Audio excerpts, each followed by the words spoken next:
Saudara, sebuah video memperlihatkan sejumlah panitia pemilihan Kecamatan PPK Sumeneb, Jawa Timur menyawer biduan dangdut saat mengikuti diklat KPU di salah satu hotel beredar di media sosial. KPU Sumeneb menyebut aksi nyawer itu hanya sebagai hiburan.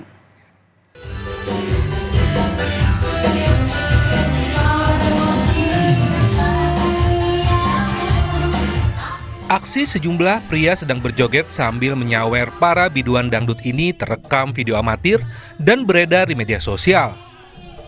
Dari 3 video amatir yang beredar, tampak 3 biduan disawer uang lembaran Rp2.000 oleh sejumlah pria yang diketahui merupakan anggota panitia pemilihan kecamatan atau PPK dari sejumlah kecamatan di Kabupaten Sumeneb.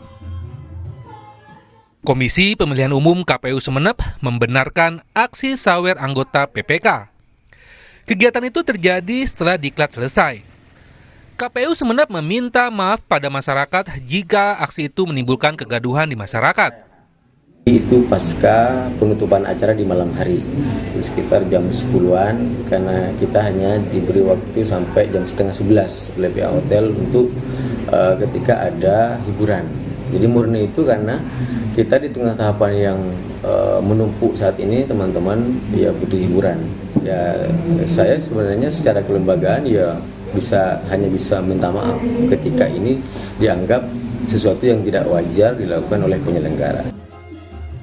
Sebelumnya KPU menggelar diklat selama 4 hari yang diikuti para anggota PPK dari seluruh kecamatan di salah satu hotel di Sumeneb. Pihak KPU sudah menegur PPK yang terlibat aksi nyawer dan memastikan kejadian serupa tidak terulang. Nurholis, Kompas TV Sumeneb, Jawa Timur. Untuk Rumah Pemilu sampai di sini, jangan lupa untuk nanti menyaksikan debat daripada ketiga calon wakil presiden yang akan disiarkan di Kompas TV jam 7 malam nanti. Kami tutup Rumah Pemilu sampai di sini. Terima kasih sudah menonton. Saya Maido Pelfrina pamit undur diri. Selamat sore. Sampai jumpa.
Kompas TV, Rumah Pemilu.